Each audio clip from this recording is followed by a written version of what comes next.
çfarë po ndodh mes Gjesit dhe Gimbos pasi duket sikur ka një pauzë në bashkëpunime mes çunave?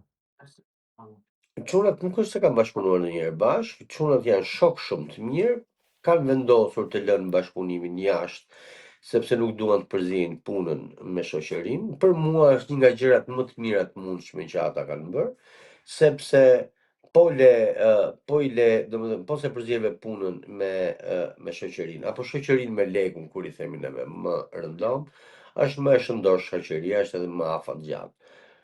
Di që Gimbo ka një bashkëpunim me Adelina Ismaili, shpresoj të jetë një ripërpunim siç ndodhi ajo me Rezarta Shkurtën. Dhe shpresoj që të jetë i bukur dhe shpresoj që të vazhdoj shoqëria e tyre ashtu siç është. Por që jo, nuk ka mosmarrveshje. Pak por e sigurt. Selin Gimbo vazhdojnë të jenë të dashuruar? Qift më të lezetshëm dhe më të bukur nuk ka. Më thënë, janë të dy, unë i cilësoj nga këto çiftet që t'japin dhe humor, t'japin pozitivitet, t'japin dhe humor, se janë të dy shumë të lezetshëm.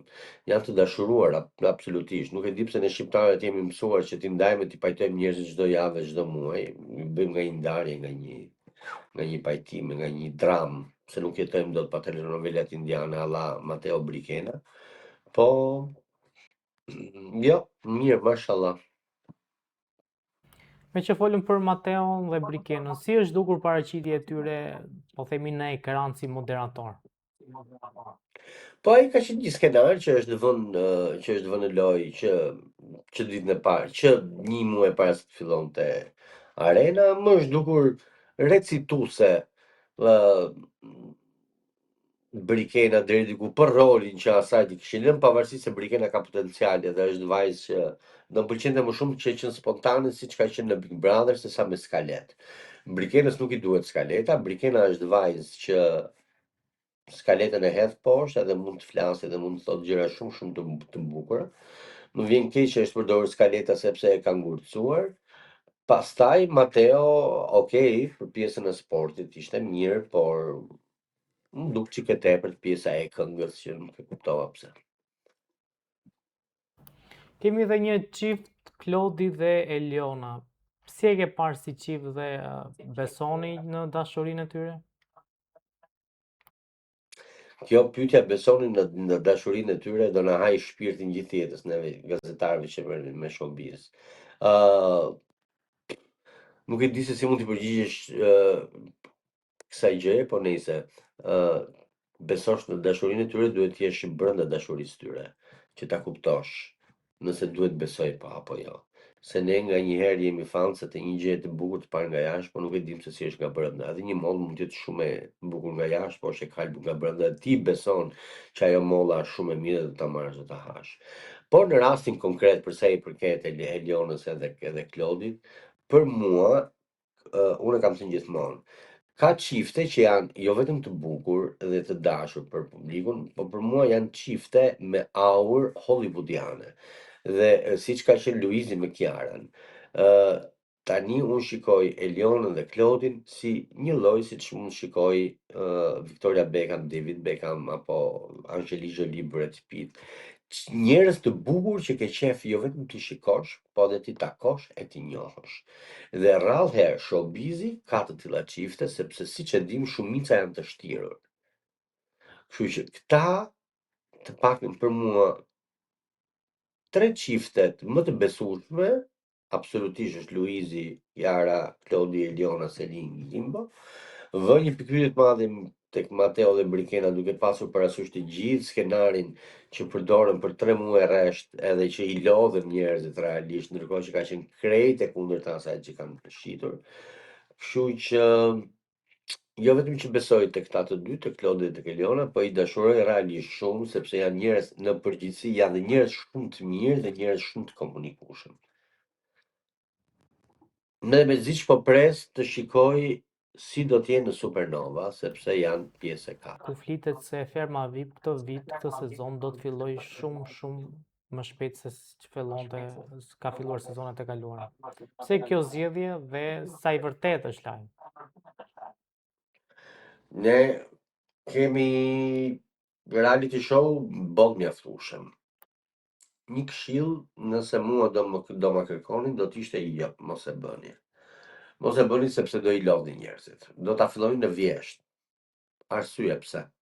Në vjesht fillon Big Brother VIP Kosova, në vjesht fillon përputhen, në vjesht fillon Ferma VIP, në fund të dhetorit, fillim të dhetorit fillon Big Brother.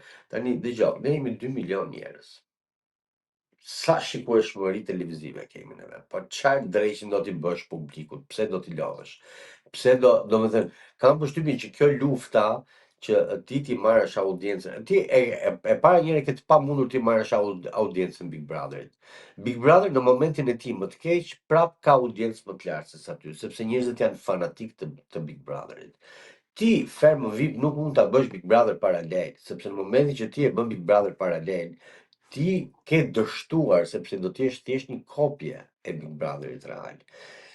Tjetra, unë shpresoj shumë që të mos jetë e vërtet, shpresoj shumë mos ta bëjnë, dhe shpresoj shumë ta bëjnë atëherë kur është për të bërë. E jo, hajde ta bëjmë tash për të konkuruar apo për të marrë shikueshmërinë Big Brother, se kjo është ignoranca më e madhe.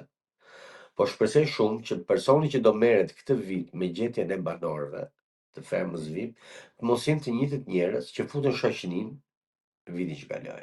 Dhe i bëj thirrje publike Vita Productionit dhe Olta Dulakut që të marrin një staf jashtë kësaj fushë, jashtë këtyre njerëzve, për të përzgjedhur castin e fermës VIP. Realisht, jashtë Vita Productionit, jashtë Vision Plusit, jashtë rrethit shoqënor, Eraldo Rexho, Arbana Osmani, Eduard Grishaj. Sepse do përfundoj një lloj si kjo ferma që kaloi, që u bë për i mbret Zotit me shoke e me shoqe edhe nuk kishin frikë, thonin diçka se çoheshe burri i shoqes nga jashtë, e vinte vllai i asaj tjetrës, e vinte shoku i atij tjetrit, ai tjetri e kapte këtë, një tjetër ikte dilte nga ajo, nga gardhi e këta e fustin këtej nga ana tjetër. Domethënë ca marrëzira që domethënë unë nuk e di realisht. Edhe për mua kjo ferm ka pasur sukses për zhurmën sepse është komentuar shumë. Dhe ata ta e din për faleminderit ne, po dhe t'ja din për faleminderit Moza Ahmetit që ishte fenomen. Po edhe Big Brother, një herë pati fenomenin Luiz Elli. Pjesa tjetër pastaj ishin të tërë kopjet e shëmtuara të Luiz Ellit. Kështu që kam përshtypjen që edhe ferma tash do dali në një kopje e shëmtuar e Moza Ahmetit, se është mania për të kopjuar. Do t'isha kategorikisht kundra kësaj gjës bërjes në vjesht. Kategorikisht, për mua është e tepërt, është idiotizëm dhe është falimentim i projektit. Një nga projekteve më të bukura realisht që këtë vit fatkeqësisht u humbi konceptin sepse u kthye realisht në një Big Brother paralel. Elton, kemi pasur rikthimin e Iglitakos me një këngë, por edhe me një intervistë te Grita Duma. Si u duk? Si që më është dukur Egli për herë, që Egli është zgjuar, absolutisht, që është artikuluar, e kemi thënë dhe këtu bashku ka qenë në Big Brother, që mua më pëlqente artikulimi që Egli kishte. Më ka pëlqyer në muzikë vetëm në një rast që ka qenë ai me Olsi Byliku, ish partnerin e saj. Më pëlqeu edhe këtë herë se t'i japim Cezarit çfarë i takon Cezarit, absolutisht. Dhe shpresoj që të bëj karrierë, shpresoj që të ketë gjetur mënyrën e dur për të rikthyer fuqishëm në skenë. Kemi nevojë për të tillë personazhe të pabërpis, do të thoja, realisht. Çfarë pritet të ndodh me një dosje që thuhet do publikohet dhe ka të bëjë me eskortët e Instagramit? Çfarë është kjo dosje dhe ku do publikohet dhe kush e ka si dosje? Kush e ka si dosje nuk ta them dot sepse ka janë njerëz ata që kanë punuar për atë punë. Do publikohet së shpejti në një nga portalet më me zë në Shqipëri, që është publiko, edhe ka pikërisht të gjë. Ka këto vajzat e famshme të Instagramit që ka një hetim të hollësishëm si punojnë, çfarë punojnë, me kë punojnë, sa paguhen, personazhe të caktuar që kanë pasur persona të infiltruar pamje filmike, mesazhe, çdo gjë do publikohen së shpejti dhe janë goxha shumë. Gjithë këto influencerët edhe gjithë këto personazhet e showbizit që shiten si shumë të shtrenjta dhe si shumë vipe së shpejti gjithë madje ka ardhur koha që të ketë një katarsis, ka ardhur koha të ketë një vet pastrim të showbizit dhe të ketë një vet pastrim të fjalës personazh publik, i fjalës VIP, i kësaj influencer. Këto, të gjithë këto përfshin aq shumë personazhe dhe janë personazhe aq të njohur, janë vajza aq të njohura të showbizit dhe të ekranit, sa që juve nuk e imagjinoni dot. Dhe realisht, kur të shikoni video, fakte të pakundërshtueshme, s'është e pamundur, po, se si qasja e tyre është karshi bizneseve, partnerëve, si ata one night stand dhe si ata që mund të kenë pasur në krah. Është shokuese. Po ju them vetëm një rast, një nga këto vajza, ndërkohë që bënte influencer në thojza, kryente edhe eskortim në jugun e Shqipërisë, vetëm për sezonin veror, ka fituar 60.000 euro. Dhe është një personazh shumë i njohur. Realisht. Pra pritet që vera të jetë e nxehtë, jo veç po themi për Fundi i verës dhe fillimi i vjeshtës do të jetë tërmet në showbiz. Jo më fal që të ndërpres, ajo nuk ka reaguar që nuk është e vërtet. Asajt nuk i thjesht nuk i ka pëlqyer termi që unë kisha përdorur në një video sqaruese që vajza në fjalë kishte bërë. Thonte që nuk e kam problemi se neve të gjithë ndahemi dhe lidhemi me njerëz tjerë, theu mua thjesht nuk më pëlqeu termi që ishte përdorur, sepse për të fjala dashnor, dashnor i jetës, neve kemi dashnor dikon. Si mund të quhet ofendim për shembull? Neve dashnorin e kemi emër. Ka ndonjë gjë të keqe. Ti thua tjetër që ke dashnor, dashnore e jetës, dashnore e dashnisë, dashnore e ushqimit, dashnore e partnerit. Çka ka të keqe këtu? Se nuk e kuptova. Dhe fjala tek ajo ishte që ajo vetë reagoi duke thënë që unë kam këtë termi dashnor. Se me sa duket e duan partner të dashur, bashkëshort, bashkëtuesa, nuk e di se si e duan këta. Megjithatë unë pra për sa kohë, sipas informatave të mia, personi në fjalë është midis dy zjarreve, për mua është dashnor. në fakt pas kësaj zhurme që bëri në media deklarata jote qoftë, por edhe reagimi i saj, Francesca vjen me një njoftim që do bëj një dokumentar, ose e ka bërë një dokumentar. Qesharake. Të gjithë bëjnë dokumentare kur arrin një moshë të caktuar dhe nuk kanë mos e çat prodhojnë. Francesca, të gjithë japin, bëjnë dokumentare pas vdekjes, të gjithë bëjnë dokumentare pas kanë bërë një sër ciklesh, nuk e di, të suksesshme kinematografike, muzikore, art, vizual, konceptual, çdo lloj gjë të mundshme të artit, politike, sa nuk e di se çfarë, apo dhe shkencor.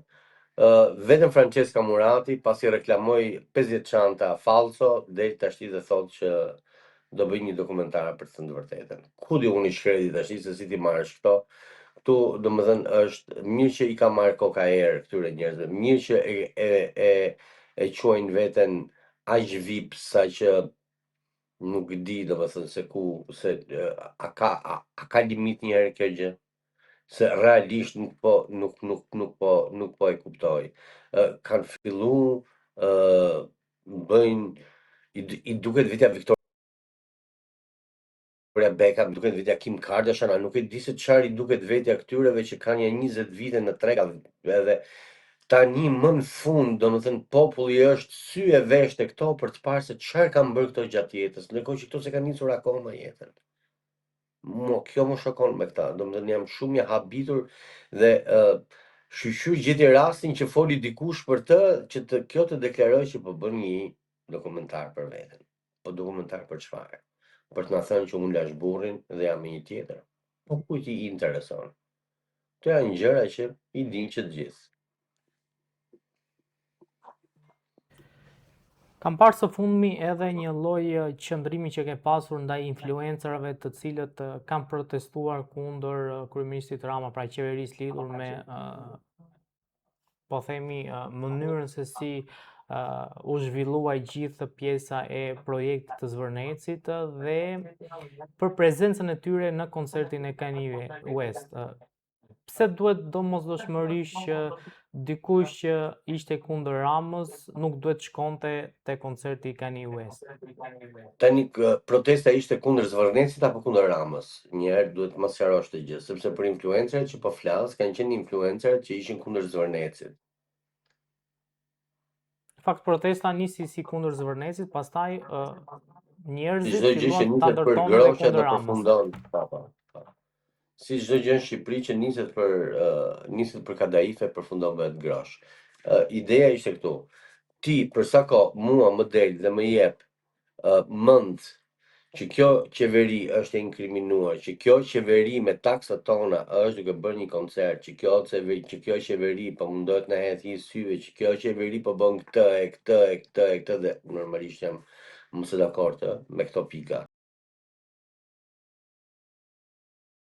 Dhe pastaj të më dalësh, të më bësh video dhe të më hedhësh video nga koncerti i Kanye West, pikërisht që siç ti the deri dje, ishte bërë me taksat e fondit të emergjencës. Tashti më fal, po kë duhet të besoj? Të besoj atë që dje thoshte kështu apo atë që dje bënte këtë? Të kam thënë unë e kam thënë që ditën e parë. Të gjithë këto turli influencerash në thojza, se këto i vetëm veten influencojnë, se nuk influencojnë kërkën tjetër. Shqipëria nuk ka treg për 200.000 influencer. Shqipëria nuk ka treg të influencohet kaq shumë, se në Shqipëri ne influencohemi nga mami, nga babi, nga daja, nga halla, nga xhaja, madje edhe nga komshiu që kemi ngjitur, po jo nga këto teletubis që kemi neve për influencer. Tashti e para kjo. Si fillim njërë këto duhet kuptojnë që se janë influencer. Një. E dyta që ti zonjë dashur duhet mbash një qëndrim. Këto kur së mbajnë një qëndrim për produktin që i bëjnë reklam, po të marrë një shembull, një nga këto influencerët që kërcente djathtë atje para 2 ditësh atje dhe bënte si e të shmendur, sikur kishte kap qellin me dorë. Po të jap një shembull, ka reklamuar brenda një muaji 5 lloje të ndryshme firmash kremi. Tashti, nëse ti quhesh influencer, ku ja bën trurin tjetrit turli dhe nuk di se çfarë po i reklamon, po mjafton të marrësh lekë si e babzitur. Ato lekë që ti as nuk i ke deklaruar ndonjëherë. As ke për të paguar ndonjëherë taksa. Se që ti je influencer, nëse ti e quan influencëllëkun tënd profesion, ti zonjë ushë dashur dhe ti zonjë dashur, apo ti kushdo qofsh, duhet të japësh kontributin tënd, siç e japin firmat që t'japin ty lekët, që ja zëk edhe atyre se ta japin pa faturë. Ja zëk edhe ty që nuk kontribon në financat e shtetit, në arkën e shtetit, sepse duhet paguash taksat e tjera e tjera. Këto lloj influencer që janë të pabesueshëm për një produkt kremi, llogaritse mund të jenë besueshme për gjëra kaq të mëdha sa qeveria, edhe qeverisë, Rama, Berisha, Begaj, njëra më kishte dalë më bënte ironi ku e kam presidentin dhe qeshte ha, dhe ndërkohë protestonte dhe bënte si e kërcënuar, po koncerti nuk e la pa vajtër, lutem shumë. Mes 60.000 vetëve nuk u ndje e kërcënuar, çuditërisht. Ama për të marrë ca follow në Instagram dhe për të rikthyer edhe një herë në sken, unë ndje e kërcënuar. I përgëzoj të paktën që një pjesë e tyre kishin vajtur në Zvërnec, se si ato me kaçurrela, si ato pa kaçurrela, të paktën minimalisht mësuan ku ishte Zvërneci. Elton, po në këndvështrimin tuaj, kush mund të jetë një influencer? Pra çfarë kushtesh duhet të plotësoj një personazh që të quhet influencer? Duhet me influencosh, duhet më bësh ti që unë ta marr për mua, Për mua, dy influencere që unë i njoh edhe kam respekt absolutisht për punën që bëjnë dhe që po korrin sukses në punën që bëjnë, janë Ditea Berisha dhe Sara Berisha. Mbase nuk janë këto gocat e zhurmshme nëpër televizione, nuk janë këto gocat që bëjnë rrëmuj lart e poshtë apo të bëjnë këto skandalet mediatike siç këto të tjerat preferojnë që t'i bëjnë, sepse i duket vetja shumë interesante këtyreve. Këto të dyja motra, po ecin me një linjë të caktuar, jo që nuk janë hapur e nuk janë stërhapur siç përhapin këto me 800 lloje firmash brenda muajit dhe ti nuk e di se ku do bësh, se çfarë do marrësh dhe çfarë nuk do marrësh. Sepse ndërkohë që ti shkon për të marrë atë që ajo të ka thënë dje, ajo të nesërmen ka dalë me një film tjetër, ti rri dhe thua, ore prit një sekond tash, kjo është po tallet me mua apo çfarë. Kështu që para preferoj dhe realisht mendoj se për mua dy influenceret më të suksesshme në Shqipëri për momentin janë Ditea Berisha dhe Sara Berisha, sepse janë të vetmet që kanë mbi 3 vjet që ndjekin të njëjtën linjë biznesi që kanë pasur që nga dita e parë. Elton, Sepse në Shqipëri ka një problem që quhen influencere, këto që dalin me gjoks jashtë me vithe jashtë, sepse klikohen nga turma se të vdesin të shohin çiktul, po jo se shesin, këto nuk shesin. Këto shesin thjesht trupin, imazhin, pamjen, po jo se shesin produktin. a ka pasur Influencer personazhe është ajo që po, A ka pasur personazhe që kanë dalë në shesh dhe me reagimet e tyre kanë influencuar njerëz që të dalin përsëri në shesh?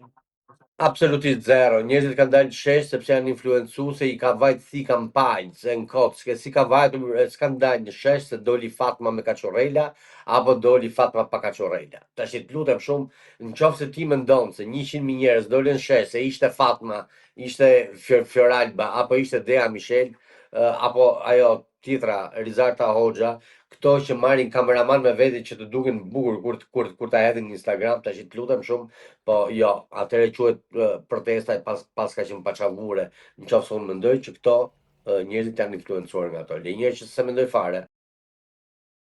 Njerëzit kanë dalë atje për hallin e vetes, kanë dalë për kashorrelat e asaj, apo flokët apo fustanet e X-it apo Y-it.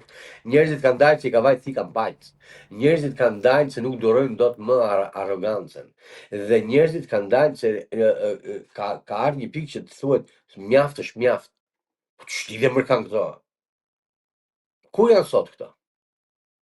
Ku janë?